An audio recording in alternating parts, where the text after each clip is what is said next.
Ndabasuhuje mwese njye ndi Ufiteinema Yves, iyi ni Top 10 Women TV, mbashishikariza gukora subscribe, share ndetse na comment. Ndabashimira mwese mwakoze subscribe, Imana ibahe umugisha.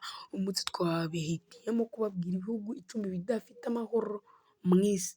Icyegeranyo cya Global Peace Index GPI cyasohowe muri Kamena 2021 cy'ibihugu bifite amahoro bidafite amahoro ni icya 15 gishyira ku rutonde ibihugu 163 ku isi hakurikijwe urwego rwabyo. Afurika ifite ibihugu 5 ku rutonde rw'ibihugu 10 byiganjemo amakimbirane n'umutekano muke ku isi. Ku rutonde wakwita urw'umukara hagaragara ibihugu bikurikira. Ndabashimira mwese mwakoze subscribe, Imana ibahe umugisha. Mbibutsa gukora subscribe, inkunga ikomeye cyane. Ku mwanya wa 10 turasanga igihugu cy'Uburusiya. Iki gihugu kikaba ari n'icya kabiri mu gukomera mu bya gisirikare. Ku mwanya wa 9 turasanga CAR, Central African Republic. Ku mwanya wa 8 turasanga igihugu cya Libya. Ku mwanya wa 7 tuhasange igihugu cya DRC, Democratic Republic of the Congo, Repubulika ya Demokarasi ya Congo.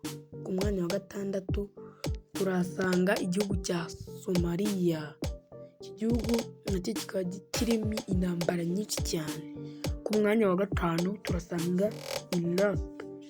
N'iki gihugu nacyo kibamo intambara nyinshi zitandukanye nyinshi cyane. Ku mwanya wa 4 turasanga igihugu cya South Sudan cyangwa Sudani y'Epfo. Iki gihugu kigeze no kubura abajenerali 30 mu gihe kitanageze no mu kwezi. Ku mwanya wa 3 turasanga igihugu cya Syria.